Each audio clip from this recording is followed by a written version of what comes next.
আমি হেলেনা রায়হান ক্লাসভেল থেকে তোমাদের সকলকে জানাই স্বাগতম। আজকে আমি তোমাদের জন্য 10টা জ্যামিতি নিয়ে এসেছি, বলতে পারো 10টা সৃজনশীল নিয়ে এসেছি জ্যামিতির।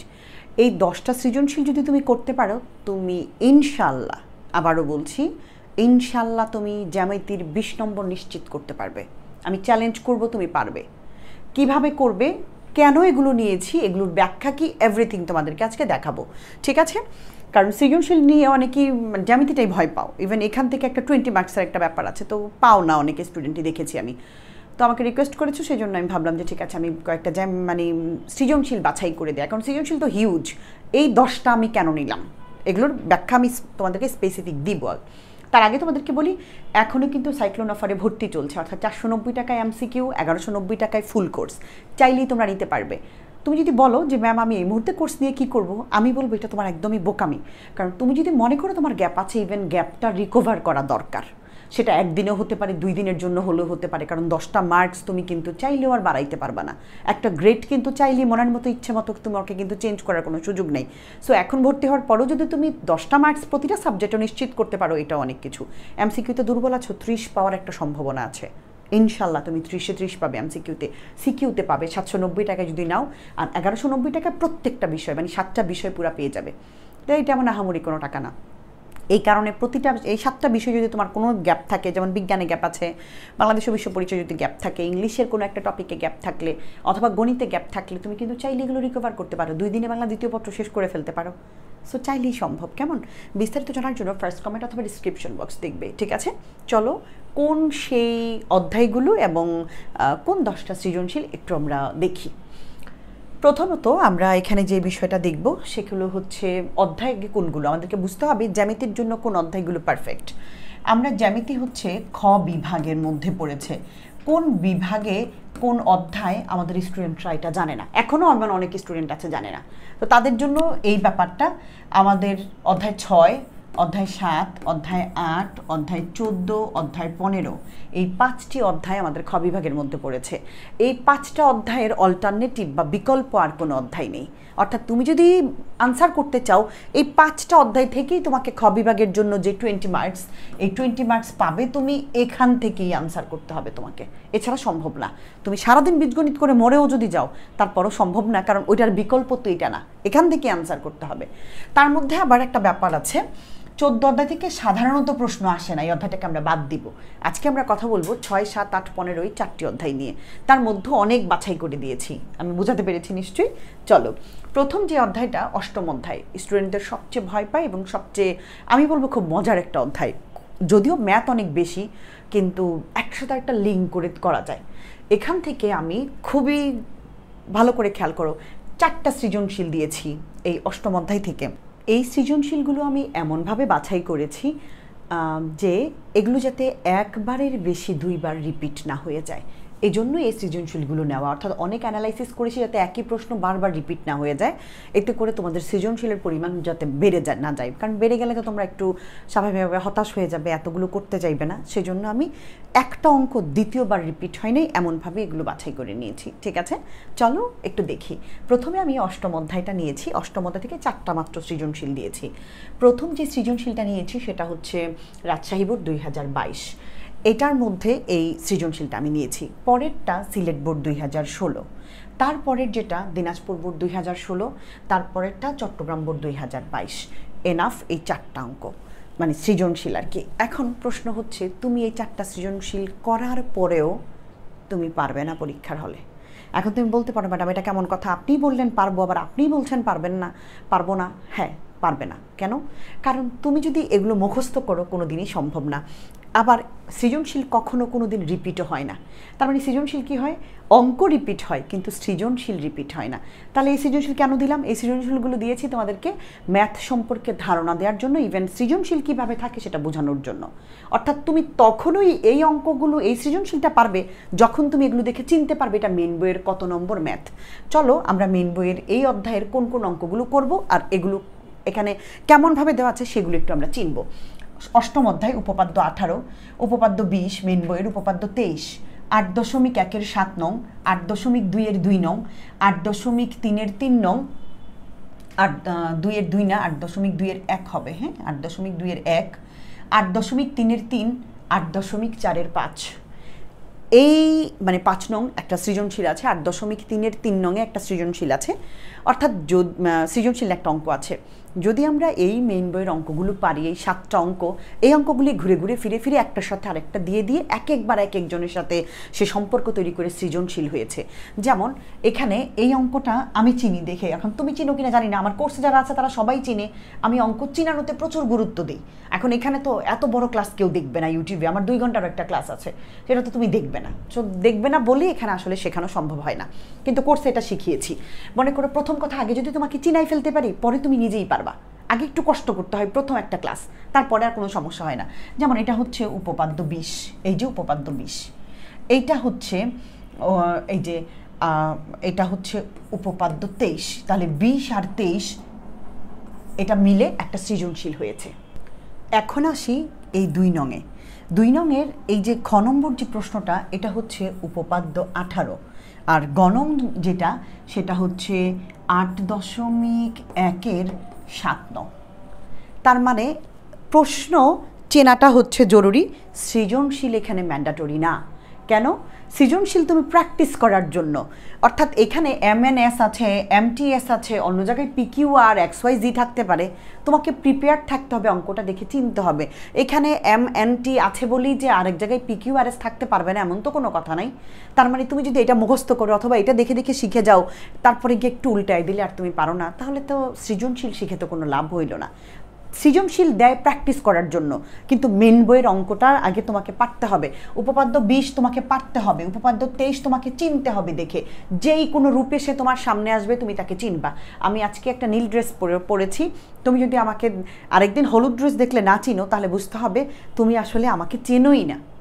প্রত্যেকটা বিষয় এরকম, অর্থাৎ এক একটা রূপে তোমার সামনে এক একটা অঙ্ক আসবে, একই ব্যক্তি বারে বারে আসবে, একবার MNS, একবার PQR, একবার ABC, একবার XYZ, জাস্ট যে কোনো কিছু থাকতে পারে, তুমি তাকে চিনতে হবে। ইভেন এই অঙ্কটা মেন বইয়ের কোন অঙ্কটা, ইভেন ওটা কীভাবে চিত্রটা আঁকে ওটা চিন্তা করলে এটা তুমি পারবা। ঠিক আছে, অঙ্ক এমন জটিল কিছু না। সৃজনশীল কোনো দিনই একই সৃজনশীল আবার রিপিট হয় না, একটু ঘুরে ঘুরে দেয়। সৃজনশীল মুখস্থ করা যায় না বাবা, এটাকে ফিল করতে হয়। ঠিক আছে, তার মানে ওই অঙ্কটা পারলেই আইসা যদি চিনতে পারো, যে কোনোভাবে তুমি এটাকে দিতে পারবা। যেমন ধরো গেল এটা দ্বিতীয়টা, AOC কোণ প্লাস BOD কোণ, এই যে এটা হচ্ছে দিনাজপুর বোর্ড 2016-তে এসেছিল। এই অঙ্কটা হচ্ছে 8.2 নং, ঠিক আছে, আর এটা হচ্ছে 8.3 নং। ঠিক আছে, এখন কিভাবে বুঝলাম? এখানে অনেক ব্যাখ্যা, আমি তো তোমাকে একবারে এখন বুঝাইতে পারবো না। ঠিক আছে, তারপরে যেমন ধরো এটা হচ্ছে চট্টগ্রাম বোর্ড 2022-এ আসছে, কিন্তু এটা আমাদের মেন বইয়ের 8.4 5 নং একটা সৃজনশীল আছে হুবহু। আর এই যে এটা হচ্ছে উপপাদ্য 26। ঠিক আছে, হুবহু এটা, আর এটা তো ওই যে ওইটাই, মানে দুইটা মিলে 8.4 5 নঙে আছে। এটা উপপাদ্য 26 আছে, এমনিতেও সিঙ্গেল আছে, আর এটা হচ্ছে 8.4 1 নং, মানে দুইটা মিলে একটা সৃজনশীল দিয়েছে। তো তুমি এখানে 4টা মানে 4টা সৃজনশীল মানে 8টা অঙ্ক, তুমি যদি এই 8টা অঙ্ক কোনো না কোনোভাবে পারো, আর তোমার এই অধ্যায় থেকে কোনো সমস্যা হবে না, উপপাদ্য তুমি ইনশাল্লাহ আনসার করতে পারবা। আর সম্পাদ্যের জন্য অন্তর্বৃত্ত, বহির্বৃত্ত, পরিবৃত্ত এটা একটু শিখে নিবা, যদিও এটা অষ্টম অধ্যায়ে আসবে না, সপ্তমের সাথে লিঙ্ক করে ওটা দিবে। ঠিক আছে, চলে গেল 4টা সৃজনশীল। এবার আমি আসবো ষষ্ঠ অধ্যায়ে। ষষ্ঠ অধ্যায়ের মাত্র 3টা সৃজনশীল যদি তুমি করতে পারো, ইনশাল্লাহ এনাফ, অর্থাৎ অঙ্ক হয়ে যাচ্ছে তাহলে 6টা। ঠিক আছে, 6.3-এর 19 নঙে একটা সৃজনশীল আছে, 20 নঙে একটা সৃজনশীল আছে, আর উদাহরণ 2 আছে। এটা হচ্ছে উদাহরণ 2, উদাহরণ 2-এর এটা খ, এটা হচ্ছে গ। ঠিক আছে, মানে এটা পুরো উদাহরণ 2 লিখাই আছে, পুরো অঙ্কটাই। কিভাবে চিনবা? এখন PQR আছে, ABC দিয়েও থাকতে পারে, DEF দিয়েও থাকতে পারে, থাকবেই, এমন এটাই আসবে না, এই জিনিসটাই আসবে, কিন্তু নাম চেঞ্জ করে আসবে। সো আগে এটা দেখে চিনতে হবে, চিত্র কিভাবে আঁকতে হয় এটা বুঝতে হবে। ঠিক আছে, মুখস্থ আবারও বলছে কোনো দিন করো না। আর এটা হচ্ছে 90 ডিগ্রি প্লাস হাফ এ কোণ, এটা হচ্ছে 90 ডিগ্রি মাইনাস হাফ এ কোণ। ঠিক আছে, অর্থাৎ এই যে 90 ডিগ্রি প্লাস হাফ এ কোণ, এটা হচ্ছে 20 নং সৃজনশীলের 6.3-এর 20 নং সৃজনশীলের গ নম্বর। ঠিক আছে, 90 ডিগ্রি প্লাস হাফ এ কোণ, এটা এ কোণের জায়গায় পি কোণ থাকতে পারে, এখানে BOCর জায়গায় DOE থাকতে পারে, যে কোনো কিছু থাকতে পারে। এই অঙ্কটা আমি ইউটিউবে খুঁজলি পেয়ে যাবো, আমার চ্যানেলে আছে, এটা আমি সুন্দর দিয়েছি, এটাও দিয়েছি, এটাও দিয়েছি। আর এই অঙ্কটা হচ্ছে 8.5-এর এটা মেবি 18 নং অঙ্ক বা 19 নং মনে নেই আমার, 8.5-এর 18-র খ নম্বর অঙ্কটা, 8.5-এর। তো এই 90 ডিগ্রি কিন্তু এটা ষষ্ঠ অধ্যায়ের সাথে মিলাই আসে, অর্থাৎ এই 90 ডিগ্রি প্লাসের একবার দেয়, নাহলে মাইনাসের একবার দেয়, 6 অধ্যায়ের সাথে লিঙ্ক করে অঙ্কটা দেয় আর কি। এই কাছাকাছি এটার চিত্রটা একরকম, এটার চিত্রটা দুটোটাই ইউটিউবে আছে, চাইলে একটু দেখে নিতে পারো, অথবা কোর্সে আসলে আরও ডিটেলস লিঙ্ক করতে পারবো আর কি। এটা হচ্ছে উপপাদ্য 15, উপপাদ্য 15, ষষ্ঠ অধ্যায়ের উপপাদ্য 15 হচ্ছে এইটা, ঠিক আছে। এটার সাথে আরেকটু আছে, ওই লেজাটুকু দেয় নাই এইখানে, যাই হোক আমি ধরে নিচ্ছি এটা এইটুকু, ঠিক আছে। এটা উপপাদ্য 15টা পারলে এটা তুমি পারবা।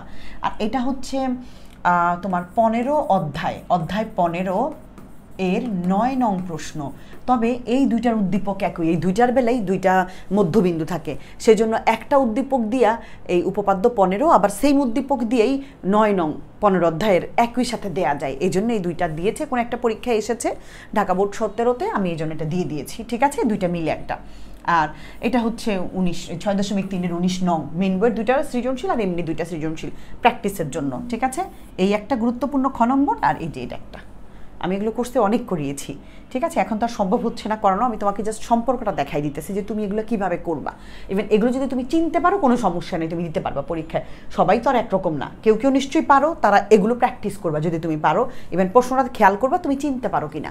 কেউ তোমাকে বলে দিবেন এটা কত নং অঙ্ক, পরীক্ষার হলে আমি তোমাকে বলে দিব, স্যার বলে দিবে। এই যে তোমরা দেখি প্রায়ই দেখি কিছু টাইপ ভিত্তিক বই কোনো জায়গা থেকে হয়তো কালেক্ট করো, কোনো জায়গা থেকে কিনেছো, ওখানে ওনারা নিজেরাই লিখে দেয় টিচারেরা, যে আমার বইটাও কিন্তু তোমরা দেখেছো, অনেকে হয়তো দেখে থাকবা। তো অনেকেই না ওখানে লিখে যে এরকম নিজে নিজে টিচাররা লিখে দেয়, এই অঙ্কর পাশে এরকম লিখে দেয় যে এই অঙ্কটা কত নং। যেমন আমি তোমাকে এখন লিখে দিচ্ছি, এটা হচ্ছে 15 অধ্যায় 15-র এটা হচ্ছে 14 নং প্রশ্ন। তো আমি যদি লিখে দেই তাহলে তোমার লাভটা কি হইলো তুমি বলো। কিন্তু আমাদের কোর্সে আমি কখনই, আচ্ছা আমি বই বানাইতে পারছি, আমি টাইপ লিখতে পারি না, আমি জানি না টাইপ কীভাবে লিখতে হয়, আমি কেন লিখি না? আমি টাইপ লিখি না কারণ আমি যদি লিখে দিই তাহলে তোমার ব্রেন চিন্তা করবে না। এই প্রধান এবং প্রথম কাজটা হচ্ছে তুমি খুঁজে বের করবা টাইপগুলো। আমি প্রশ্ন দিয়েছি, আমি মিলে ট্রাই করবো। আমি আগে তোমাকে অঙ্কটা চিনাবো মেন বইয়ের, এরপর এটা কোথায় কোথায় কোন কোন রূপে আসছে চলো খুঁজে বের করি, আমি তোমার সাথে বের করি। আমাদের কোর্সে আমরা এইভাবেই করাই, ইভেন এভাবেই করা উচিত। কারণ হলে কি আমি তোমার সাথে যাবো? আমি যে এখন তুমি যে দেখে দেখে চিন্তা ফেললা, তুমি যে দেখে দেখে কইটা ফেললা, তা তোমার ব্রেন তো এখানে চিন্তা করে নাই। একটা ব্যতিক্রম অঙ্ক দেখলে তোমার ব্রেন এখানে খাটায় নেই। সো পরীক্ষার হলে হুট করে যখন তুমি PQR-এর জায়গায় XYZ দিয়ে দেখবা, তখন তো তুমি একটা ধাক্কা খাইবা, তখন তো তোমাকে কেউ পাশে বলে দিবে না এটা তো এই নম্বর অঙ্ক, তখন তুমি কি করবা? এই জন্য এরকম টাইপ ভিত্তিক ম্যাথ করা কখনোই উচিত না, নিজে খুঁজে বের করা উচিত। কিন্তু কেউ যদি টাইপ লিখে দেয় সেটা করা উচিত না, এতে করে ব্রেন আরও ডাউন হয়ে যায়, মানে এখানে ব্রেনের কার্যক্ষমতা আমি মনে করি কমে যায়। ইভেন আমি দেখেছি আমি যেভাবে করাই এভাবে করি, স্টুডেন্টরা খুব ভালো ফল পাচ্ছে, ইভেন অনেক বেশি উপকৃত হচ্ছে। সো ওইভাবেই করা উচিত। যদি কেউ সময় থাকে এবং আগে করে থাকো পারো, তাহলে এই উপপাদ্যটা করবা। এটা হচ্ছে উপপাদ্য 38, হ্যাঁ, এটা 15 অধ্যায়েরই উপপাদ্য 38। সময় পাইলে করবা, না পাইলে বাদ, আগে করে থাকলে করবা, না করলে বাদ, কিন্তু এটা মাস্ট বি করবা 14 নং প্রশ্নটা। আর এটা হচ্ছে 15 অধ্যায়ের 17 নংয়ের একটা সৃজনশীল মেন বইয়ের, এই সৃজনশীলটা দুইটাই করবা। এই দুইটা এটার সাথে অর্ধেক লিঙ্ক করে উপপাদ্য 15 দিয়ে দেয়, ষষ্ঠ অধ্যায়ের 6 আর 15 অধ্যায় লিঙ্ক করে দেয়। এটা এখান থেকে একটা অঙ্ক দিবে, এটা 14 নং 6 অধ্যায় থেকে একটা দিবে, এখান থেকে একটা দিবে, 6 অধ্যায় থেকে একটা দিবে, এরকম অর্ধেক অর্ধেক করে দিয়ে দেয়, ঠিক আছে। তো এই জন্য 6 আর 15 করতে হয়। তো আমি তোমাদেরকে ষষ্ঠ অধ্যায় দেখাইলাম, 15 অধ্যায় দেখাইলাম, অষ্টম অধ্যায় দেখাইলাম। সপ্তম অধ্যায়টা আর আমি এখানে তুলি নেই, মানে সময় লাগবে এই জন্য তুলি নেই, শুধু বলে দেই। উদাহরণ 2, উদাহরণ 4, 7.2-এর 19 নং একটা সৃজনশীল আছে, যদি করো ইনশাল্লাহ কমন পাবা। তার মানে আমি এখানে 10টা সৃজনশীল আর এখানে মোট তিনটা মোট 13টা সৃজনশীলের কথা বললাম। যদি সম্পাদ্য বাদ দাও, শুধু উপপাদ্যও তুমি 2টা কমন পাইতে পারো। তোমার তো 20 নম্বরই আনসার করতে হবে, থাকবে 3টা, একটা সম্পাদ্য 2টা উপপাদ্য। তুমি যদি এই 10টা করো, এখান থেকে উপপাদ্য কমন পেয়ে যাবা। আর যদি তুমি সম্পাদ্য যারা করেছো বা করতে চাও, যে উপপাদ্য করো নাই বা করবা না, তারা এই 3টা সৃজনশীল কইরো, ইনশাল্লাহ কমন পাবা, ঠিক আছে। আমি তোমাদের জন্য তবে এটার সাথে আরেকটু ব্যাপার, 8.5-এর অন্তর্বৃত্ত, বহির্বৃত্ত, পরিবৃত্ত, অন্তর্ভুক্ত কোণ 60 ডিগ্রি, এই 4টা সম্পাদ্য এটার সাথে করবা। কারণ 8.5 যেহেতু সম্পাদ্য আর সপ্তম অধ্যায় যেহেতু সম্পাদ্য, এই দুইটা লিঙ্ক করে আসে। সো আমি আশা করব তোমরা এগুলো দিয়ে অনেক অনেক বেশি উপকৃত হবে। আমি সেরা অঙ্ক বাছাই করেছি, এক অঙ্ক 2বার রিপিট করি নাই, মনে রেখো, একটা অঙ্ক 2বার রিপিট করি নাই, ঠিক আছে। তবে এখানে একটা ব্যাপার আছে, অঙ্কগুলো কিন্তু বারবার চেঞ্জ হয়ে আসে বাবা, এটা যদি না জানো সমস্যা হবে। যেমন এই 90 ডিগ্রির অঙ্কটা কখনো কখনো 180 ডিগ্রি দেখবা তুমি, কারণ এদের প্রত্যেকের সাথে 2 গুণ দিয়ে দেয়। যেমন এটার সাথে যদি 2 গুণ দেয় এটা হবে 2BOC কোণ, 90 সাথে 2 গুণ দিলে হয়ে যাবে 180 ডিগ্রি, আর এটার সাথে 2 এর সাথে 2 গুণ দিলে কাটাকাটি গিয়ে শুধু এই কোণ। ঠিক আছে, এরকম থাকে, অনেকে দেখে ঘাবড়ায়া যায়, মানে শেষে একটা 2 গুণ দিয়ে দিছে সবার সাথে। ঠিক আছে, আর এমন কিছুই না। তো এই অঙ্কগুলো আমি দিয়েছি সেরা বাছাই করা অঙ্ক। আবারও বলছি, এই 10টা যদি তুমি করতে পারো সৃজনশীল, তুমি অবশ্যই অবশ্যই অনেক ভালো করবা, কিন্তু প্রশ্ন চিনতে হবে। ঠিক আছে, মুখস্থ নয়। আর একদম দেখাই ঝালাপালা করে ফেলো না, সৃজনশীল কোনো দিন রিপিট হয় না। সৃজনশীলের ভেতরের প্রশ্নটা, মেন বইয়ের অঙ্কটা রিপিট হয়, ভিন্ন ভিন্ন রূপে তোমার সামনে আসবে, লাল নীল হলুদ ABCPQR এর রূপে আসবে। তুমি তাকে ধরতে হবে, চিনতে হবে, জানতে হবে। ঠিক আছে, তাহলে একটা ভালো কিছু করা সম্ভব। আমাদের কোর্সে যারা আছে ইনশাল্লাহ তারা অনেক অনেক ভালো কিছু করবে, আমি দোয়া করি, কারণ তারা আমার সাথে অঙ্কগুলো করেছে। তোমাদের জন্য আমার অনেক দোয়া থাকবে, কিন্তু আমি তো আদৌ জানি না তোমাদের অবস্থা কেমন, কারণ এই বিষয়গুলো আমি খুব গভীরভাবে শিখিয়েছি। আমি যখন কোনো একটা ক্লাস করে, আমার বেসিক ক্লাস একদিন লাগে একটা বেসিক ক্লাস করাইতে। আমার বেসিকের মূল উদ্দেশ্য থাকে আমি বাচ্চাকে অঙ্কটা চিনাবো, এরপরে ওকে আমি ছেড়ে দিব, ও নিজেই পারবে।